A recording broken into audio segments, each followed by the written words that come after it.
Woo! I know, it's only September. But I'm so excited about Halloween. I went to the Dollar Tree today. Oh no, my stuff's falling down. Well, and this, you can't tell what it is because of the glare, the glare, the glare, the glare, the glare. But anyway. Anyway, and I gotta find my witch hat, because if I can't find my witch hat, trading in our squirrels for a rat. Look at them red beady eyes.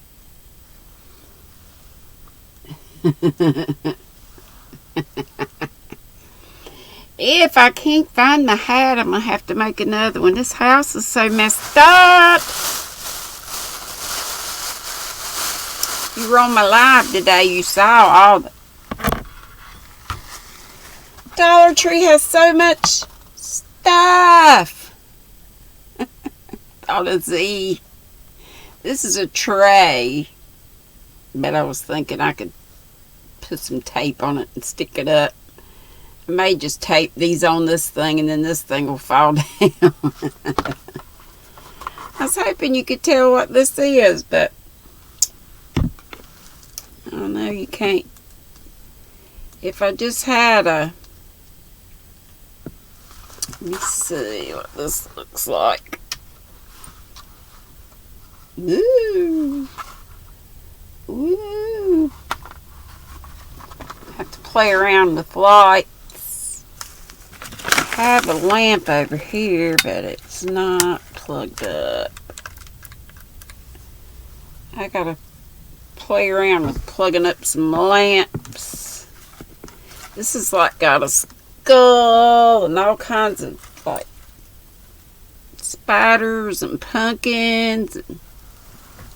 This is a big old cauldron with an eyeball. My rock thing over here was glowing, but you can't hardly see it anymore. It's doing a little strobing back there. Well, we aren't doing anything Halloween-y. I'm so excited. Chapter 15 is called Breakers Ahead. Going into the Shaws one evening, Polly found Maud sitting on the stairs with a troubled face. "Oh, Polly, I'm so glad you've come," cried the little girl, running to hug her. "What's the matter, dearie?" "I don't know. Something dreadful must have happened, for Mama and Fan are crying together upstairs. Papa is shut up in the library, and Tom is raging round like a bear in the dining room." "I guess it isn't very bad. Perhaps Mama is sicker than usual, or Papa worried about business, or Tom in some new scrape. Don't look so frightened, Maudie, but come into the parlor and see what I've got for you," said Polly, feeling that there was trouble of some sort in the air, but trying to cheer the child, for her little face was full of a sorrowful anxiety that went to Polly's heart. "I don't think I can like anything till I know what the matter is." "Oh, brother. Why is this going out already? That was weird." "Till I know what the matter is," answered Maud. "It's something horrid, I'm sure, for when Papa came home, he went up to Mama's room and talked ever so long. And Mama cried very loud, and when I tried to go in, Fan wouldn't let me, and she looked scared and strange. I wanted to go to Papa when he came down, but the door was locked, and he said, 'Not now, my little girl.' And then I sat here waiting to see what would happen, and Tom came home, but when I ran to tell him, he said, 'Go away and don't bother,' and just took me by the shoulders and put me out. Oh dear, everything is so queer and horrid, I don't know what to do." Maud began to cry, and Polly sat down on the stairs beside her, trying to comfort her, while her own thoughts were full of a vague fear. All at once the dining room door opened, and Tom's head appeared. A single glance showed Polly that something was the matter, for the care and elegance which usually marked his appearance were entirely wanting. His tie was under one ear, his hair in a toss. The cherished mustache had a neglected air in his face, an expression both excited, ashamed, and distressed. Even his voice betrayed disturbance, for instead of the affable greeting he usually bestowed upon the young lady, he seemed to have fallen back into the bluff tone of his boyish days, and all he said was, "Hello, Polly." "How do you do?" answered Polly. "I'm in a devil of a mess, thank you. Send that chicken upstairs and come in here and hear about it," he said, as if he'd been longing to tell someone, and welcomed prudent Polly as a special providence. "Go up, dearie, and amuse yourself with this book and these ginger snaps that I made for you. There's a good child," whispered Polly, as Maud rubbed away her tears and stared at Tom with round, inquisitive eyes. "You'll tell me all about it by and by, won't you?" she whispered, preparing to obey. "If I may," answered Polly. Maud departed with unexpected docility. That ain't right. Anyway, y'all know what it means. Maybe that is right. Docility. And Polly went into the dining room, where Tom was wandering about in a restless way. If he had been raging like a bear, Polly wouldn't have cared. She was so pleased he wanted her, and so glad to be a confidant, as she used to be in the happy old days, that she would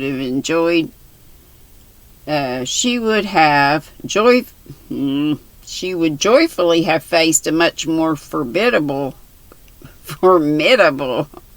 person than reckless Tom. Lord help me read, not stumble over words.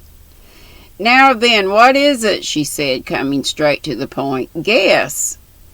"You've killed your horse racing." "Worse than that." "You're suspended again." "Worse than that." "Trix has run away with somebody," cried Polly with a gasp. "Worse still." "Oh, Tom, you haven't horsewhipped or shot anyone." "Came pretty near blowing my own brains out, but you see I didn't." "I can't guess. Tell me quick." "Well, I'm expelled." Tom paused on the rug as he gave the answer and looked at Polly to see how she took it. To his surprise, she seemed almost relieved, and after a minute's silence said soberly, "That's bad, very bad, but it might have been worse."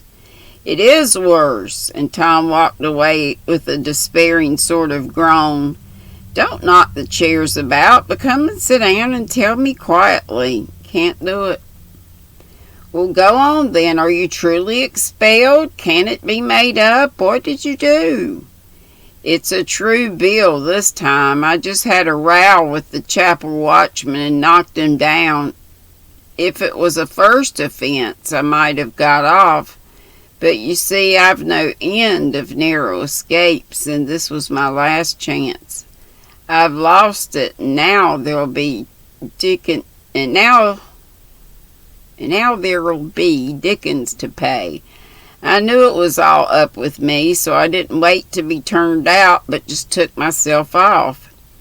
"What will your father say?" "It will come hard on the governor, but the worst of it is—" There Tom stopped and stood a minute in the middle of the room with his head down, as if he didn't find it easy to tell, even kind of little Polly. Then out came the truth all in a breath, just as he used to bolt out his boyish misdemeanors and then back up against the wall, ready to take the consequences. "I owe an awful lot of money that the governor don't know about." "Oh, Tom, how could you?"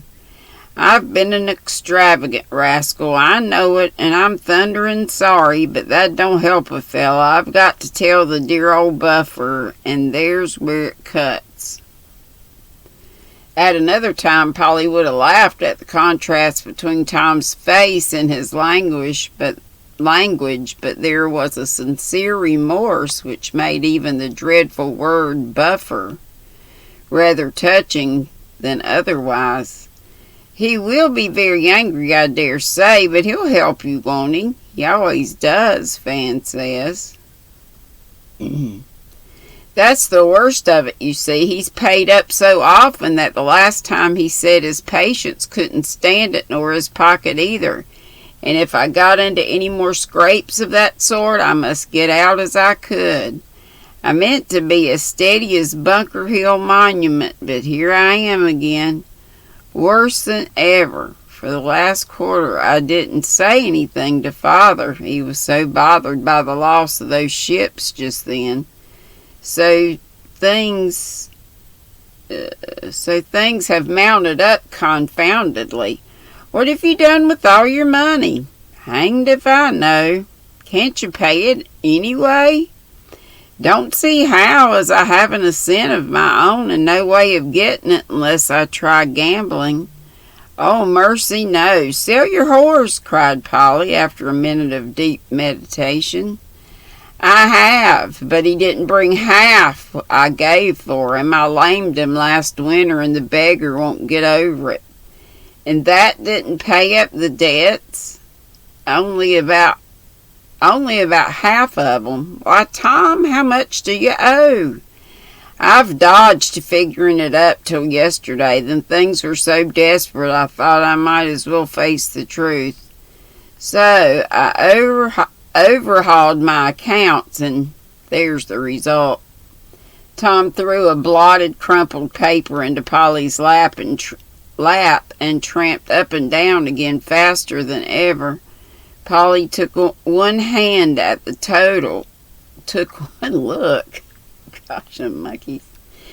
Took one look at the total and clasped her hands, for to her inexperienced eyes it looked appalling. "Tidy little sum, isn't it?" said Tom, who couldn't bear the silence or the startled, grieved look in Polly's eyes.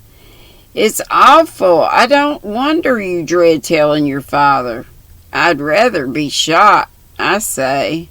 "Polly, suppose we break it to him easy?" added Tom after another turn. "How do you mean?" "Why, suppose Fan, or better still, you go and sort of pave the way. I can't bear to come down on him with the whole truth at once." "So you'd like to have me go and tell him for you?" Polly's lip curled a little as she said that, and she gave Tom a look that would have shown him how blue eyes can flash. If he had seen it. But he was now at the window and didn't turn as he said slowly, "Well, you see, he's so fond of you, and we all confide in you, but you are so like one of the family that it seems quite natural. Just tell him I'm expelled, and as much more as you like. Then I'll come in and we'll have it out." Polly rose and went to the door without a word. In doing so, Tom caught a glimpse of her face and said hastily, "Don't you think it would be a good plan?" "No, I don't." "Why not? Don't you think he'd rather have it told him nicely by you than blurted out as I always do blurt things? I know he'd rather have his son go to him and tell him the truth like a man instead of sending a girl to do it. Sending a girl to do what he's afraid to do himself." If Polly had suddenly boxed his ears, Tom couldn't have looked more taken aback than by that burst. He looked at her excited face, seemed to understand the meaning of it, and remembered all at once that he was trying to hide behind a girl. He turned scarlet.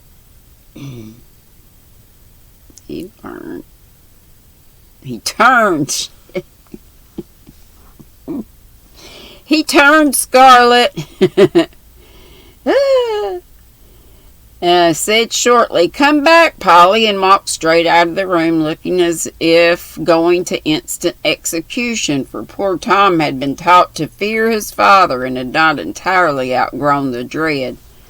Polly sat down, looking both satisfied and troubled. "I hope I did right," she said to herself. "I couldn't bear to have him shirk and seem cowardly. He isn't, only he didn't think how it seemed to me, and I don't wonder he was a little afraid Mr. Shaw is so severe with the poor boy. Oh dear, what should we do if we all got into such scrapes? Thank goodness he's poor and can. I'm so glad of that." Then she sat silent beside the half-open door, hearing the murmur of Tom's voice across the hall and hoping with all her heart that he wouldn't have a very hard time. He seemed to tell his story rapidly and steadily, without interruption, to the end. Then Polly heard Mr. Shaw's deeper voice say a few words, at which Tom uttered a loud exclamation, as if taken by surprise. Polly couldn't distinguish a word, so she kept her seat, wondering anxiously what was going to happen. Wait a minute. What was going on between the two men? A sudden pause seemed to follow Tom's ejaculation when Mr. Shaw talked a long time in a low, earnest tone, so different from the angry one Polly had expected to hear, that it made her nervous, for Mr. Shaw usually blew Tom up first and forgave him afterward, as Maud said. Presently Tom's voice was heard, apparently asked eager questions, to which brief replies were given. Then a dead silence fell upon the room, and nothing was heard but the spring rain softly falling out of doors. All of a sudden she heard a movement, and Tom's voice say audibly, "Let me bring Polly," and he appeared, looking so pale and miserable that Polly was frightened. "Go and say something to him. I can't. Poor old father, if I'd only known." And to Polly's utter dismay, Tom threw himself into a chair and laid his head down on the table as if he'd got a blow that was too much for him. "Oh, Tom, what is it?" cried Polly, hurrying to him, full of fears she dared not speak. Full of fears. Did I say tears? Lord. Without looking up, Tom answered in a smothered voice, "Failed, all gone to smash, and tomorrow everyone will know it." Polly held on to the back of Tom's chair in a minute for the sad news took her breath away, and she felt as if the world was coming to an end. Failed was such a vaguely dreadful word to her. "Isn't it bad?" she asked softly. "Is it very bad?" she asked softly, feeling as if anything was better than to stand still and see Tom so wretched. "Yes, he means to give up everything. He's done his best, but it can't be staved off any longer, and it's all up with him." "Oh, I wish I had $1 million to give him," cried Polly, clasping her hands with the tears running down her cheeks. How does he bear it, Tom?" "Like a man, Polly, and I'm proud of him," said Tom, looking up all red and excited with the emotions he was trying to keep under. Everything has been against him, and he has fought all alone to stand the pressure, but it's too much for him, and he's given in. It's an honorable failure, mind you, and no one can say a word against him. I'd like to see him try it." And Tom clenched his hands as if it would be an immense relief to him is, thrash half a dozen aspersers of his father's honest name. Of course they can't. This is what poor Maud troubled about. He had told your mother and Fan before you came, and that is why they are so unhappy, I suppose. They're safe enough. Father hasn't touched Mother's money. He couldn't rob his girls, he said, and that's all safe for him. Isn't he a trump, Polly? And Tom's face shone with pride, even while his lips would twitch with a tenderer feeling. If I could only do anything to help, cried Polly, oppressed with her own powerlessness. You can't. Go and be good to him. You know how. He needs it enough, all alone there. I can't do it. I'm only a curse instead of a comfort to him. How did he take your news? Answered Polly, for who, after a time, had forgotten the lesser trouble in the greater. Like a lamb, for when I'd done, he only said, "My poor lad, we must bear with one another," and then told his story. I'm glad he was kind, began Polly in a soothing tone, but Tom cried out remorsefully, "That's what knocks me over. Just when I thought..."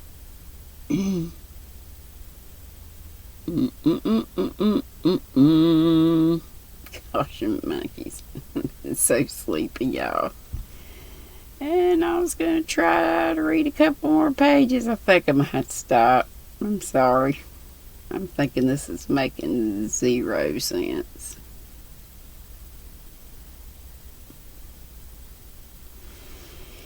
Yeah, I'll stop right there. Sorry, I've had no naps today. None. Not even the unintended ones I usually have. I was going to hoping to meet up with Miss Teresa Hart, but we didn't get to. Doggone it. Just didn't work out. So, the packages, when you meet up, you always get a little bag of goodies together. So I got a bag of goodies together for her. She had a bag of goodies for me. So we'll be mailing them out. I can't mail anything till the 25th. I'm sorry. Even the 2 checks. And I said I wasn't going to do that. In my defense, it was the van, that big van bill. But after a while, I'll get my moolah, have a savings and all that stuff. I'm sorry I talked to y'all about everything. Sorry. Or my confidants. Have a wonderfully crafty night, and hope to see you tomorrow. Tea at 3. Be sweet, don't be ugly. Bye-bye.